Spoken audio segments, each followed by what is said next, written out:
The most popular remote jobs of 2023. I get it. You want this to be the year that you work remotely. And I want this to be the year you work remotely. And so I'm going to share with you some of the most popular remote jobs that I'm seeing out there in the market for 2023. Now, I want you to know that this list is in no particular order. Just because you don't hear me say a role that you're currently in does not mean that there are not remote jobs in that role. These are just the most popular ones that I'm seeing, okay? So I'm gonna share this list with you so that you can get excited about some of the most popular remote jobs of 2023. Let's get into it.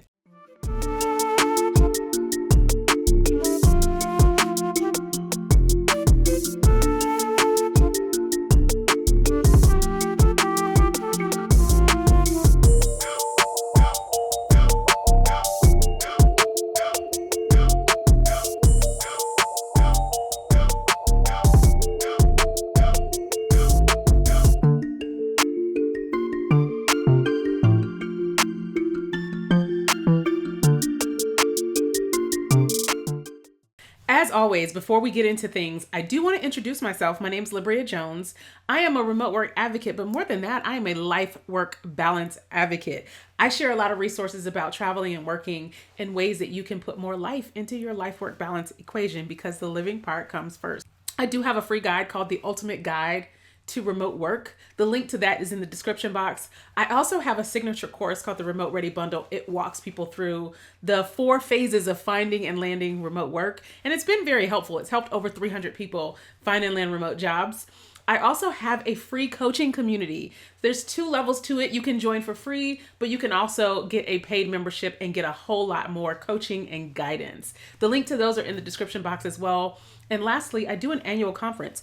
It's the biggest remote work conference for job seekers and brings together thought leaders, recruiters, and career experts that can help you with your goal of working remotely. So all that stuff is in the description box, and I encourage you to subscribe to this channel so that you get notified every time I post new content that can help you get more life work balance. Okay. All right, let's get to this list because that's what you really want to know about. You want to know about what are the popular remote jobs out there today. One of the things that I want to say before we get into this list, I know I keep delaying the good stuff. I keep delaying the list, but I also want to indicate or share that if you hear things on this list that sound interesting, but you don't have a background in it, you can go and learn how to do a lot of these things too. We live in a time where it's now a lot more easy to lean into learning new skills without having to go back to college, right? You can take courses, you can teach yourself online, you can learn right here on YouTube as well. And so if you find something that's interesting in this list, feel free to go take a class on it or get a certification in it or anything like that, okay? And I'll share some resources for a few of these as well. So I'm gonna start this list with one of my favorites, and it was on my list last year. It's virtual assistant. My friend Hannah Dixon actually teaches people how to build businesses as virtual assistants. One of the things that I love the most about the virtual assistant space is that it is so flexible from a standpoint of you get to decide what kind of work you do as a virtual assistant. So you can be a more traditional assistant, like an administrative assistant or executive assistant, managing calendars, managing emails, and things like that. But you can also define that you want to manage projects, or you want to manage a process, or you want to do business operations. There's tons of things that you can do as virtual assistants. And you can do this as a W-2 employee, or you can do this as a freelancer or contractor, and that gives you so much more freedom. There's a lot of videos that myself and Hannah Dixon did together about virtual assistants. There's even one on my YouTube on 5 reasons you should become a virtual assistant. So check that out. There'll be a link in the description box to that too. So virtual assistant is the first on my list. Again, this list is in no particular order, okay? Number 2, a product owner. So product owners have been hot for the last several years. Product owners basically own the vision for how a product starts to look and evolve. So when you think about the version of Facebook that you had years ago, or the version of Instagram that you had years ago versus the version that you use today, a product owner is the reason why all of that has changed. Product owners really own the evolution of a product. They decide what features and benefits to add to that product, what's most important based on their customers' usage of the product and things like that. And it can be virtual products, so software as a service. So a lot of the apps that we use and the web tools that we use. but it can also be physical product as well. And product owners is something that you can actually get a certification in. I do believe there are a few organizations out there that offer training and certifications on product ownership. If I find some, I'll drop them in the description box also. I think I may just do a blog post that has like all of these things listed and then places that you can learn and get certifications on them too. So look out for that. It'll be in the description box. 3, user experience and user design. As so many more apps are popping up, companies are investing in making sure that it is easy to use their apps, especially companies with e-commerce. They want it to be very, very easy for people to make purchases. They want their websites to be places that people like hanging out at and want to come to. And so a lot of these software apps and a lot of these websites are investing in user experience and user design. It's a booming industry and it's a booming profession. So if this is something that you're interested in or you have a background in, you're in luck. Go out there and look for some user experience positions and user design positions because it is very popular this year. It was popular last year too. The other one is sales. I'm going to tell you something. A lot of people shy away from sales because they think of it as car salesmen. A lot of people are afraid to be told no. But the truth is, if you are personable, and if you are able to explain why a product or service solves a problem for someone, then you would be great at sales. If you're able to truly understand a customer's needs and challenges, and you can articulate why this thing solves that need and meet those challenges, then you would be really great at sales. I'm going to tell you, I shied away from sales for years, but I recently moved into a role that I'm going to talk about on this list too, that has a little bit of sales work in it. And I'm going to tell you something, it's not that scary. I wish I had gotten into it a lot earlier. And there are a lot of training programs that can help you be a better salesman. But in these days and times and in this economy, a lot of companies are leaning into finding salespeople to help grow their accounts and grow their business. So sales is truly booming online. And a lot of that is related to software sales. Now, one note, you don't have to be software savvy to be in software sales. I want to make sure that you understand that you don't have to be a technologist, you don't have to be a developer, you don't have to be any of those things to be a software salesperson, right? And so there's a lot of these companies that, yes, they have software, but their software is really a service, right? So you are selling a service. You don't have to be tech savvy to sell a service. So I just want to make sure that you're clear on that, okay? So sales is another popular remote job in 2023. Another one that I've seen a lot lately is content strategy and management. Now, content strategy has always been a thing, right? This is the strategy for how we put content out there for our users, for our potential customers. And this content strategy could be about digital marketing. It could be about blog posts. It could be about the content that's on the website. It could be about email marketing. It could be about advertising. Content strategy and content management. I've seen a lot of those roles pop up lately. But if you're really interested in content, if you're really interested in helping companies build more of their content, and again, that can be for their blog posts, for their website, for their email marketing, or for paid advertising. If you're really interested in that kind of thing, content strategy and management is another popular one this year. Customer service. Now, wait. Don't click off the screen. I know a lot of people are like, I hate customer service. I don't want to do customer service. I don't want to be on the phones. I don't want to do all that. I'm going to tell you that a lot of companies are leaning out of phone customer service, much to the chagrin of some of these customers, myself included, and leaning heavily into email and chat support. More and more, you're finding it hard to find a phone number to contact someone when you need to. And a lot of companies are telling you, send them an email or do some chat support. And so a lot more companies are hiring people to do email support and chat support. So this is becoming a lot more popular. If you're good at communication and you have a customer service background, this is a great one for you. Also, I've been telling people, you should learn how to set up some of these systems that create customer service tickets, create customer service support, and actually enables companies and customers to communicate. So that being things like Freshdesk or, chat tools as well.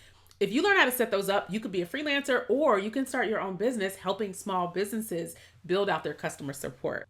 Information security is a huge one right now. You guys have seen news about all kinds of companies having security breaches, data security breaches.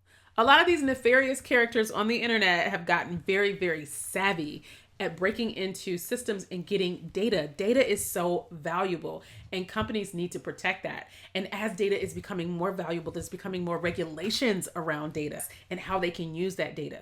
and especially how they're supposed to protect that data. And so you're seeing a lot more people move into information security. You're seeing a lot of companies hire folks in information security as well. My brother actually works in information security. This is a really, really great field. And so if this is something that you're interested in, I think now's a great time to really lean into that because companies are really investing in information security right now. Software engineer will probably always be on the list. Someone is always looking for developers to build new software. It's just one of those things. Like if you've got that background, you will always be able to get a job. You will absolutely always be able to get a job. Someone is always looking for software engineers, software developers, be it front end, back end, full stack developer. If you just rolled your eyes and was like, I'm not technically savvy or I'm not a software engineer, it's all good. Here's what's really cool.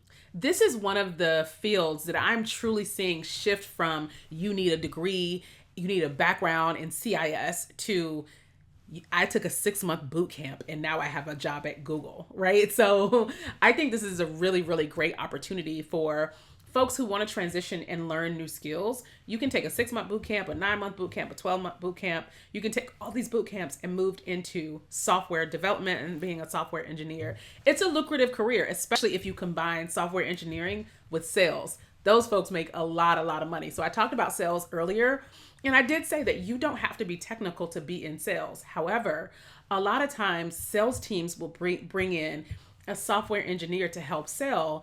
And often they've got to go and develop demos and create a version or what's called a POC or proof of concept to help sell that. And so software engineering plus sales, those guys make a lot of money. And when I say a lot of money, I'm talking about upwards of $200,000, $300,000 a year. Yeah, I did say that. Okay, number 9 on my list.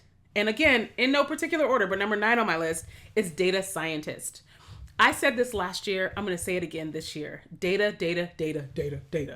Everybody loves data. Everybody wants data. Everybody wants to use data. Data is currency. And so anything around data, if you can do data analytics, if you want to do data quality, even honestly, even data entry, honestly, anything around data analytics and data quality are going to be very, very huge. They were last year. They were this year. They probably will be next year as well. But I said data scientist, but I'm going to say data quality, data analytics, and data science. So that's a good one too. Number 10 on my list is quality assurance, QA. So QA are people that test software solutions. So if an engineer is going to build it, then a QA tester is going to test it. And I think because of that, a lot of people assume that you have to be very technical and you have to have a technical background to do quality assurance. You do not. In fact, it's a good thing that you don't, because ideally you are testing from a user's perspective, right? You're not testing from a software perspective. And so you don't have to be very technically savvy. You do have to be familiar with some things, but those are things you can learn as you go, or you can take courses or even do free things on YouTube. I actually have a friend who teaches people how to be QA testers. She's helped a whole lot of people transition into this field and get jobs in this field. I will link her program below as well. The 11th one, normally I just do 10, but I felt like doing 12 today. So the 11th one I'm going to mention is program management. So this is project management as well. I think project management will always be a very portable remote job. And the reason why I'm upgrading that to program management is because a lot of companies are looking for project managers who can manage enterprise-wide projects and programs. So maybe as a project manager, you're looking at an organization who has multiple projects happening at once and you are managing that whole thing. So a lot of companies are looking for program managers who have experience in project management and can manage large-scale projects. I've seen quite a few, especially technical program management positions out there. And because I said technical, I've got to give the disclaimer. You don't have to be technical to be a technical program manager. I have not been paid to write one line of code in my entire life, and I have been a technical program manager for years. I recently moved out of that role, but I've been a technical program manager for years. So don't let that deter you. Don't let the word technical scare you away, okay? And the 12th one I'm going to mention is actually the job that I'm currently in, account management. I've seen a lot of these positions pop up this year, especially as, again, companies are trying to expand their footprint and get more sales, right? Essentially, account manager's job is to land and expand. The goal is to expand the footprint within the organization. So salespeople generally are selling to new clients. They're finding new clients and new customers to bring to the organization. Account managers are trying to get new business from existing customers by understanding what the organization's needs are and how their services and products fit those needs. And a lot of companies are looking for account managers right now. I've seen a lot of those positions. I don't know if I've seen it more just because I'm in this role, but I have seen a lot of account management positions. That said, if you have the personality for sales, meaning you're personable, you are able to understand people's challenges and how your services and products can meet those challenges, but you don't want to lean fully into sales, account management is actually a great option. The role is really big on understanding how to build and maintain relationships with customers. So if that's something that you're interested in, look into account management. Okay, and that's my list. That's my list of most popular remote jobs in 2023. As a reminder, these are not the only remote jobs out there. There's plenty of remote jobs out there. Don't let anybody tell you that remote work is going away. There's actually a video on my YouTube channel that's a panel of me and some other remote work experts talking about why remote work is actually not going away and will never go away. So feel free to check that video. In the meantime, if this was at all helpful, please hit that like button. Comment and let me know which of these positions you actually hold today or which of these you might be interested in. And I'll see y'all in the next video.